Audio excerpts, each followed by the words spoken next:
Sama-sama tayong magiging sarakli.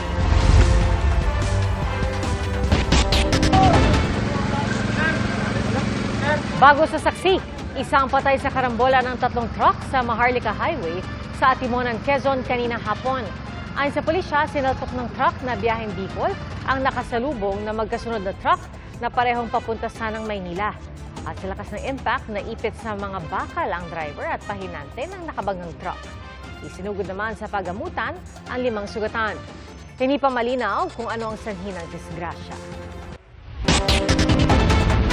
Bistado ang operasyon ng mga scam hub sa 3 bahay sa Bataan.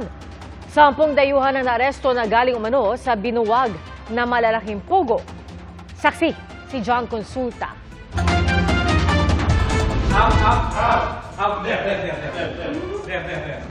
Sa ikinasang raid ng NBI sa Bataan, isa-isang pinalabas ang mga Chinong nagtangkang kumubli sa mga kabinet. Cellphone. Mobile phone. Ang isang Chino naman, di na nakapagtago, nakumpiska ang hawak na cellphone. Sa loob ng bahay ng mga suspect, inabutan ng mga ginagamit nilang computer at iba pang uri ng gadget. May satellite internet system din ang grupo para di na gumamit ng local telco at makaiwas sa pag-trace ng mga otoridad. Pero ayon sa NBI, dumiskarte sila para matuntun ang sinasabing small pogo hub ang naging susi raw sa operasyon. Nagkamali yata sila nun kasi yung may-ari ng inuupahan nila, yung anak dating NBI agent. Ang asset natin dyan, Chinese din, na ayaw na merong ganyan. Ayon pa kay NBI Assistant Director Noel Bocaling, galing ang mga dayuhan sa mas malaking pogo na naghiwa-hiwalay para sa pagkapatuloy ng kanilang operasyon. Yung kaso nila Alice Guo at saka yung mga sa Porac na dismantle ng Paoxi. Nung dinismantle nila yan, marami dyan sa mga nandiyan na nakatakas din eh. Yung mga nakatakas. Nung tumakas sila, hindi na sila nag-amo. Sila na lang ang nag-create ng grupo-grupo nila. Yung mga cellphones na gamit nila doon, nakatakip ang mga camera para hindi makita yung kausap nila. Sa itinayong small-scale scam hub, ginagawa raw ang love scam, investment scam at iba't ibang klase ng panloloko. Sa kabuuan, 10 Chino ang naaresto sa 3 bahay na sinalakay sa raid. Maharap sa Anti-Financial Account Scamming Act ang mga naarestong suspect. Para sa GMA Integrated News, John Consulta ang inyong saksi. Sumiklab ang sunog sa imbakan ng mga kable sa Batangas.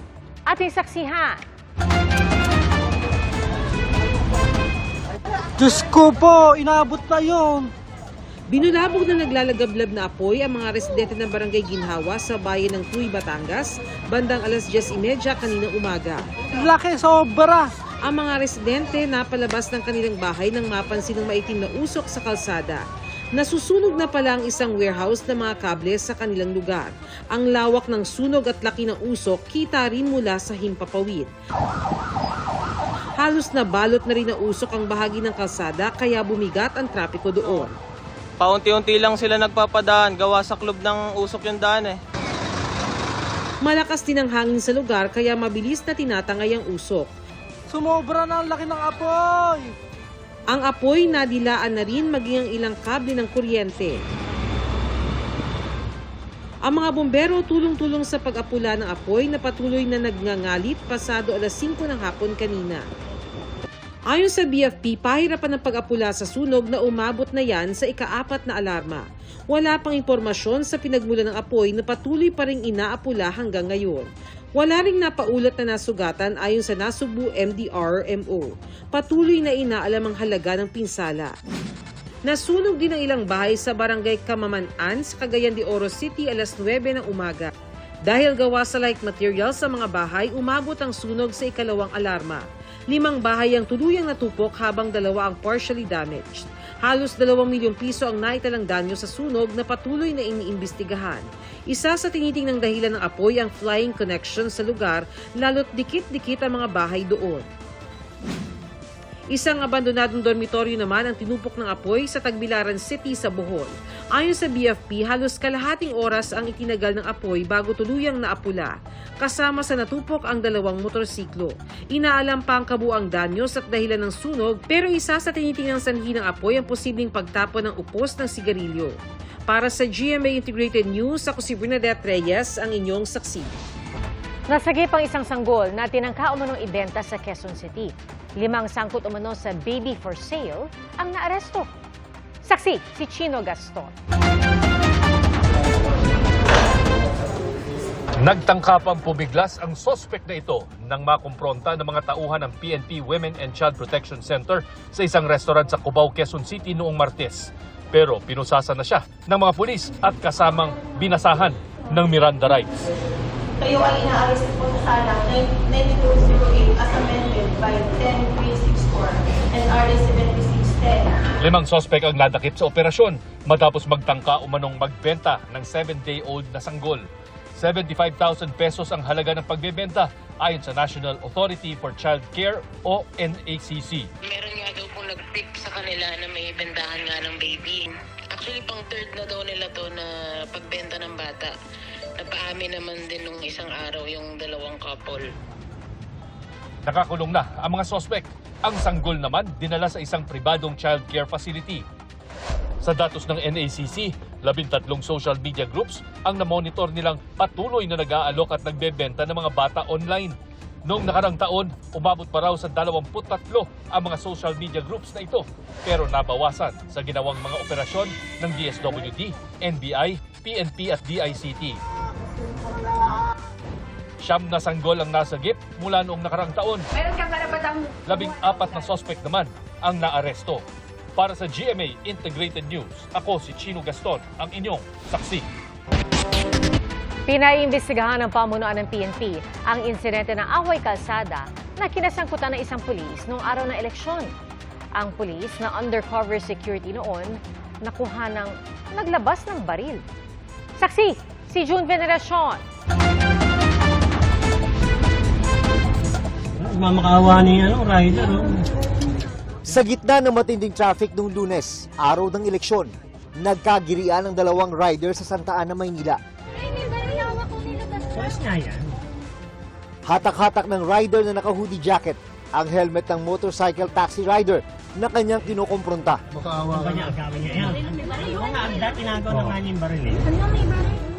Pulis pala ang rider na may hawak na baril. Sabi ng Manila Police District, ang pulis na nasa viral video ay miyembro nila at naka-assign bilang undercover security noong araw ng eleksyon. Pagdating ng mga kasama niyang naka-uniforme, pinusasan nila ang motorcycle taxi rider. Pinusasan? Baka hinuhuli nila yan. Hindi naman tama yung ginawa. Hindi, baka pulis itong kasama nila dito. Ipinagtanggol ng MPD ang ginawang pag-aresto ng 2 naka-uniformeng pulis sa rider dahil ito sa inisyal na paglabag na unjust vexation. Personal na nakausap ni MPD spokesman Police Major Philip Ines ang pulis na nasa viral video. Itong driver na to dahil nagmamadali po, patuloy po pinakalampag yung kanyang top box at pilit siyang pinapausod. Pero sabi po ng pulis, hindi siya makakausod kasi meron pong truck sa harapan niya. Sinabi po ng pulis natin na ako po ay pulis. Ang sabi po ni driver, wala akong pakialam, pulis ka, umalis ka dyan sa harapan. Gayunpaman, iniligay na sa restrictive custody ang pulis matapos isuko ang kanyang baril. Nahaharap siya sa reklamong administratibo. Pwede pang madagdagan yan ng reklamong kriminal kapag nagdemanda ang kanyang nakaalitang rider. Pinaiimbestigahan na ni PNP Chief Romel Francisco Marbil ang insidente. Ang words po na ginamit ni Chief PNP pagka mga ganito pong klase mga insidente, let us not sugarcoat anymore yung mga pagkakamali ng mga pulis natin. Nakita natin na initially sa mga video pala nakita natin may pagkakamali. Payo ni Police Major Ines sa mga kabaro. Kaya nga po palagi itong pinapaalala sa atin yung pinakamataas na antas ng pagtitimpi o yung maximum tolerance. Bilang alagad po ng batas, dapat mahaba po talaga yung PC natin pagdating po dito. Para sa GMA Integrated News, June Veneracion ang inyong saksi.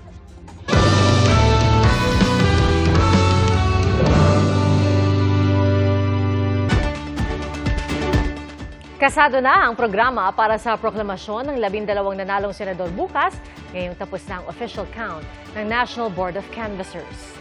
Saksi, si Maki Pulido. Kung noong 2022 inabot ng halos 2 linggo bago iproklama ang mga nanalong senador, nitong eleksyon 2025 handa nang magproklama ang COMELEC matapos lang ang 3 araw mula nang magsimulang magbilang ang NBOC o National Board of Canvassers. Pinakamabilis sa kasaysayan po ito ng ating canvassing.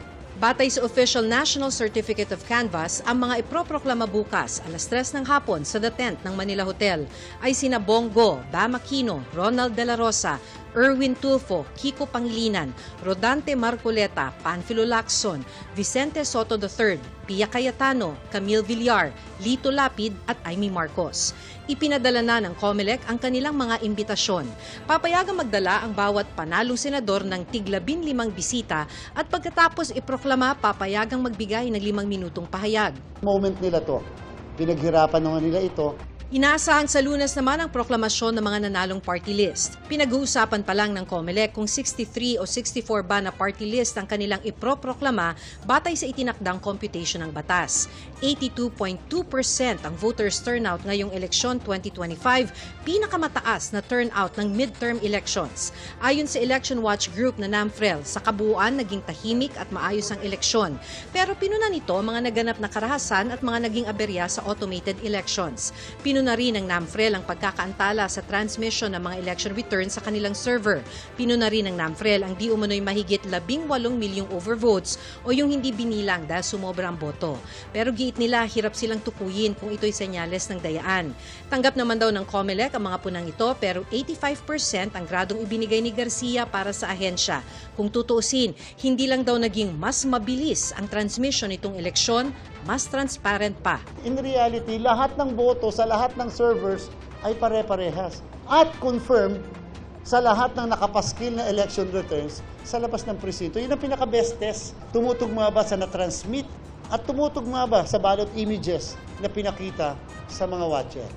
Para sa GMA Integrated News, Maki Pulido ang inyong saksi. Ipinasara ng Department of Migrant Workers ang 2 language training center sa Bulacan. Illegal umanong nagre-recruit ng mga magtatrabaho abroad ang mga establishmento.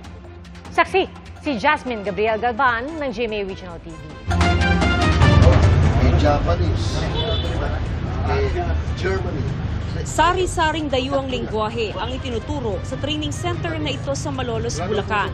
Pero ipinasara na ito ng Department of Migrant Workers matapos madeskobring nagre-refer sila sa mga recruitment agency ng mga estudyanteng ipapadala para makapagtrabaho abroad. Ayon sa kanilang authority, dapat sila lamang ay nagbibigay ng serbisyo para sa language courses. No? Ito yung mga languages na kung saan requirement ito sa deployment process natin. Hanggang doon dapat lamang ang kanilang ginagawa. Nakapaskil pa sa loob ng training center ang iba't ibang litrato ng umano'y mga na-recruit nila. Ayon sa DMW, ngayong taon lang nagsimula ang nabistong recruitment.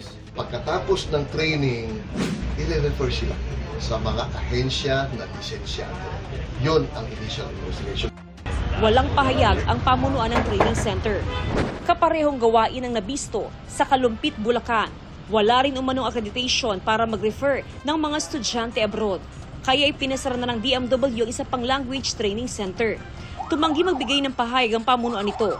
Ayon sa DMW, posibleng iisa lang ang may-ari ng mga ipinasarang establishmento. Yung rehistradong lumalabas na proprietor, isang family. Kakaibang mga tao. Ayon sa DMW, magsasampa sila ng mga reklamong human trafficking at illegal recruitment. Para sa GMA Integrated News, ako si Jasmine Gabriel Galban ng GMA Regional TV, ang inyong saksi. Mga kapuso, maging una sa saksi. Mag-subscribe sa GMA Integrated News sa YouTube para sa iba't ibang balita.